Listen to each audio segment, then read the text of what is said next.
Bonjour à tous et bienvenue dans cette nouvelle vidéo. Aujourd'hui on va parler d'Imagineering et plus spécialement de Discovery Mountain.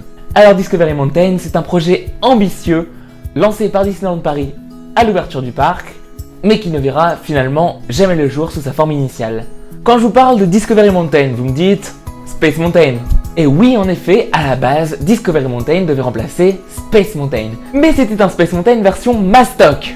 La montagne géante devait mesurer 100 mètres de diamètre, contre 62 mètres pour Space Mountain, avec une grosse partie du land à l'intérieur. Il y avait un lagon qui devait renfermer la visite pédestre du Nautilus et aussi un restaurant de fruits de mer dans les salons du Capitaine Nemo. Toujours à l'intérieur de cette immense montagne, il devait y avoir à la base une tour de chute sur le thème du voyage au centre de la Terre de Jules Verne, mais également l'attraction Horizons qui était type-cut entre 1983 et 2003.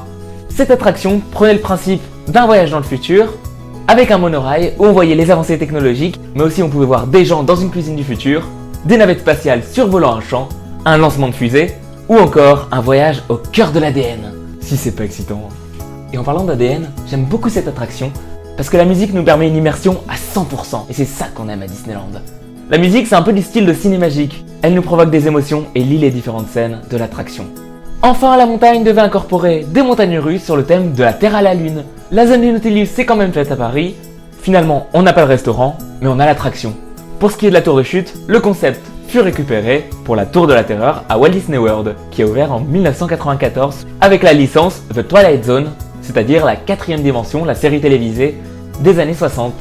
En 2002, l'attraction devait ouvrir au Walt Disney Studios à leur ouverture, mais finalement, elle ouvrira d'abord en Californie en 2004, puis elle reviendra en France en 2007. Et finalement, le Space Mountain de la Terre à la Lune, c'est le seul vestige qu'on a gardé du projet de Discovery Mountain. Enfin, qu'on avait gardé. C'est Tokyo Disney Sea qui a repris le concept originel de la montagne, et à l'intérieur de cette montagne, nous avons l'attraction Voyage au centre de la Terre. Voyage au centre de la Terre, c'est un circuit souterrain qui est ouvert à l'ouverture du parc Tokyo Disney Sea en 2001 et qui simule la perforation de la montagne jusqu'en son cœur. Alors bien sûr, les dernières technologies sont incorporées avec des simulations de choc, des accélérations. C'est une attraction de type Dark Ride avec des animatronics qui sont ultra réalistes pour le début des années 2000. Finalement, notre dernière chance de voir Voyage au centre de la Terre à Paris serait d'avoir le 3e parc sur le thème Paris Disney Sea.